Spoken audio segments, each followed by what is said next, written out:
देहात न्यूज़ से जनार्दन कुमार पटना से। आज हमारे साथ समक्ष बैठे हुए हैं डॉक्टर सुधीश कुमार, संजीवनी लाइफ केयर के फाउंडर। आइए हम जानते हैं इनके बारे में कुछ। सर, आप अपने बारे में दो शब्द बताएं, क्योंकि आपका चर्चा हमेशा होती रहती है। मैं मूत्र रोग विशेषज्ञ हूँ जी सर। और मैंने इस सेंटर को 2010 में शुरू किया। जी। जिस समय बिहार में मूत्र रोग संबंधी इलाज खास करके जो दूरबीन विधि लेजर वाला बहुत कम था। जी। और काफ़ी कम संख्या में मूत्र रोग विशेषज्ञ हुआ करते। जी। यहाँ तक कि मरीज और मरीज के घर वालों को पता नहीं होता था कि मूत्र रोग करके भी एक विभाग है जी, जिसमें कि उससे संबंधित इलाज होता है। जी। तो हमने जब ये सेंटर शुरू किया तो हमने अवेयरनेस प्रोग्राम भी चलाया। जी। जागरूक करने का। जी। कि लोगों को पता लगे कि इस पर्टिकुलर बीमारी के लिए, इस बीमारी के लिए एक अलग से स्पेशलिस्ट होते हैं। जी। तो जब भी मैं कैंप लगाता था तो वहाँ पे हमारा लिफलेट पॉम्पलेट बढ़ता था। जी। लोगों को जानकारी मिले। जी। ताकि यहाँ वहाँ दूसरे विभाग में जाकर तो उनकी परेशानी बढ़ जाती थी। और फिर से कहीं से पता लगता था तो जो इंस्टीट्यूशन है, इंदिरा गांधी है, दिल्ली एम्स चले गए, पटना चले आए, तो वहाँ से अगर कोई मिल गया यूरोलॉजिस्ट तो उनका प्रॉब्लम सॉल्व हो जाता था। नहीं तो ऐसे मुश्किल है। जी सर, सर आपके बारे में चर्चा होती है सर, जो आपका जो पेशेंट्स आते हैं, पता चलता है कि सर बहुत सर्टिफाइड होते हैं आपके यहाँ।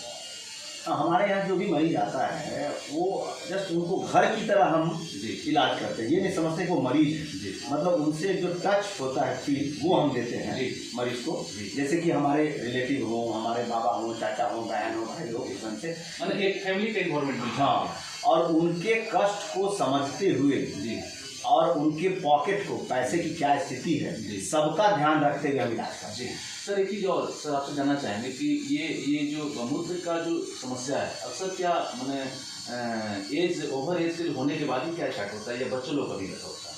नहीं, ऐसा नहीं है। ये हर एक उम्र के साथ है। अच्छा। और बीमारी बदल जाती है। बुढ़ापे में जो मूत्र रोग संबंधित इलाज बीमारी है वो अलग है। जी।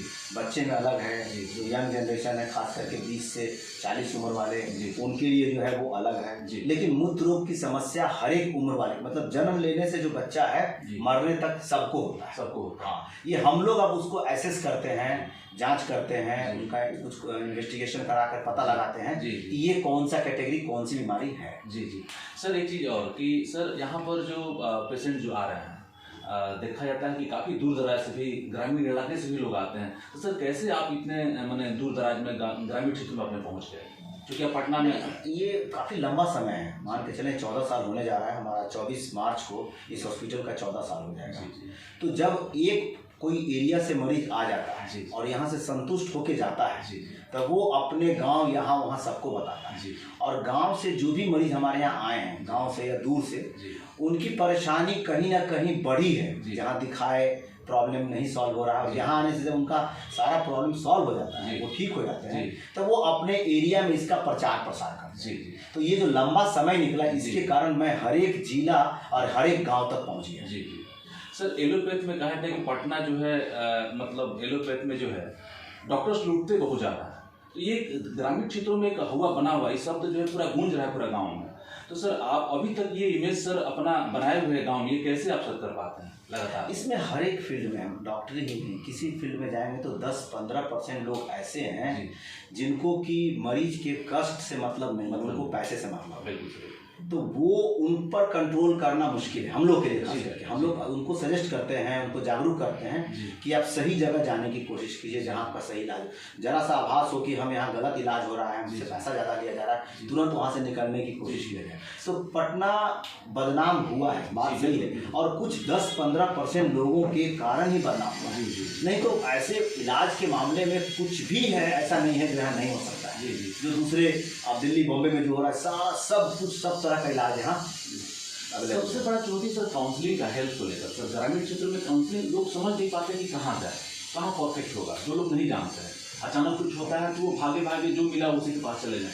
सर इसके लिए सर आप लोग आपके हॉस्पिटल की तरफ से कुछ ऐसा मैंने कुछ योजना है जो बिहार के गाँव में जाकर काउंसलिंग किया जा सके? मेरा एक क्लिनिक है सारण अमनौर में जहाँ की हर एक सप्ताह 1 से 2 हज़ार लिफलेट में डालता हूँ। उसमें मरीज का जो लक्षण होता है मूत्र रोग संबंधी, लोगों को जानकारी मिलती है कि इसके लिए किनसे मिलता है।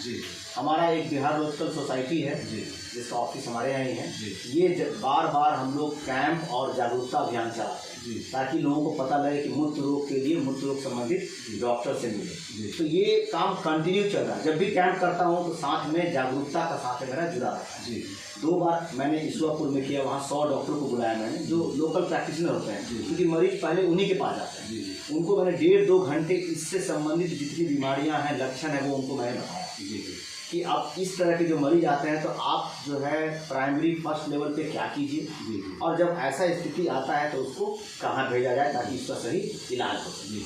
संजीवनी लाइफ केयर हॉस्पिटल में सर आपके पास व्यवस्था सर कितने पेशेंट से हैं और क्या क्या सर सुविधाएं आप विशेष मुहैया कराते हैं सर? हमारे यहाँ बहुत ज़्यादा बेड नहीं है, 30 बेड है, जी। लेकिन हमारे यहाँ जो भी सर्जरी है वो लेजर सर्जरी, अच्छा एंडोस्कोपिक है, उसमें चीर फार्मिंग होता है, मरीज 1 से 2 दिन में चला जाता है। अच्छा अच्छा तो हमारा 30 बेड रखना भी बहुत है जी। इतना जल्दी से मरीज आते हैं और चले जाते हैं, टर्नओवर फास्ट है कि रुकना नहीं पड़ता। और मुझे लगता है कि 15-20 बेड से ज़्यादा की कभी जरूरत पड़ी ही नहीं। जी जी। सर एम्बुलेंस का सर आपके यहाँ कोई अरेंजमेंट व्यवस्था ताकि दूर दराज से लोग?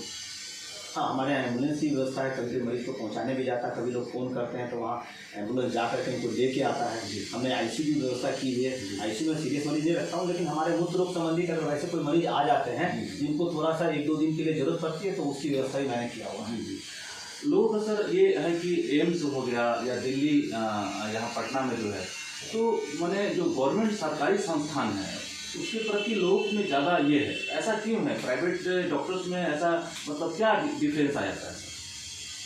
सरकारी में एक तो अगर सही समय पे इलाज पहुंच जाए मरीज वहाँ जी तो उससे बढ़िया कुछ नहीं हो सकता, इसलिए कि डॉक्टर का कोई इंटरेस्ट नहीं होता पैसे का। बिल्कुल। प्राइवेट में थोड़ा मन में लोगों को शंका होता है कि यहाँ जाऊँगा, पता नहीं बीमारी की जरूरत ऑपरेशन की है कि नहीं, इलाज की जरूरत है कि नहीं, कहीं पैसे के लिए तो डॉक्टर ये नहीं कर रहे हैं। तो ये जो बना रहता है इसके कारण थोड़ा सा प्राइवेट से लोग चाहते हैं सरकारी जाना, लेकिन सरकारी में नंबर इतना ज़्यादा है, लाइन इतना लंबा है, अल्ट्रासाउंड 1.5 महीना बाद आ रहा है, MRI ऑपरेशन का डेट, तो मरीज परेशान होकर फिर प्राइवेट में आता है।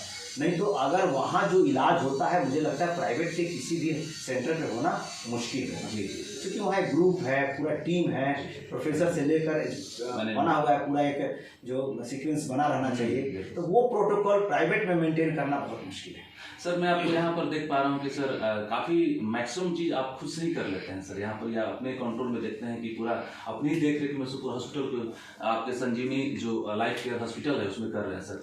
तो मैनेजमेंट का सर विस्तार और आप ब्रांच सर कब खोल रहे हैं? नहीं, ये तो सबको मैं बोलूँगा कि जो भी अगर कोई सेंटर चला रहा है तो उसको अपने नज़र पे रखे। नहीं तो स्टाफ जो है मरीज के साथ कैसा व्यवहार कर रहा है वो फाइनली मेरे ऊपर ही आएगा। तो हमारे स्टाफ, हमारा एडमिनिस्ट्रेशन, मरीज का सुविधा जो भी जहाँ है, मैं डेली एक राउंड लगा कर देखता हूँ कि किसी को कोई परेशानी हो रही है कि नहीं। मैं इस सेंटर का तो दूसरा नहीं खोल रहा हूँ, लेकिन हम पार्टनरशिप में जुड़े हुए दूसरे हॉस्पिटल से। जल्दी एक धम सुपर स्पेशलिटी हॉस्पिटल आ रहा है जहाँ की सीरियस मरीज हैं, उनका ऑपरेशन करना है, कार्डियक वाले हैं, या और कोई ऐसी बीमारी है जिसमें दूसरे डिपार्टमेंट का भी ज़रूरत है, तो उसके लिए वो किया जा रहा है ताकि वहाँ उस मरीज का ऑपरेशन हो सके और काफ़ी किफ़ायत वो होगा। वो बुद्ध के ट्रस्ट के थ्रू हम लोग शुरू कर रहे हैं, तो जल्दी ही वो फंक्शनल हो जाएगा। सर आखिरी प्रश्न लूँगा सर, क्योंकि हमारे चैनल के माध्यम से हम लोग जो है डिजिटल एक कॉन्फ्रेंस, मीडिया डिजिटल कॉन्फ्रेंस करने जा रहे हैं सर, और उसमें माननीय उप मुख्यमंत्री को हम लोगों ने कोशिश है कि वहाँ पर ये करें सर। तो उसमें सर आपको भी मैं चाहूँगा कि सर आपका वहाँ पर उपस्थिति हो। तो सर ये इस माध्यम से, चूँकि हम लोग का प्रयास है कि सोशल मीडिया जो है उसके माध्यम से जो लोग अच्छे काम कर रहे हैं उनको प्रमोट किया जाए ताकि बिहार का विकास हो। नहीं, सही बात है। मैं अगर इस तरह का कुछ भी प्रोग्राम होता है तो मैं ज़रूर आऊँगा और अक्सर जाने की कोशिश करता हूँ जो लोगों तक सही मैसेज जा सके। जी बिल्कुल सर। तो बहुत बहुत धन्यवाद सर को, बाकी से प्रश्नों का जवाब उन्होंने दिया, उत्तर दिया। मैं जनार्दन कुमार, देहात न्यूज़, पटना।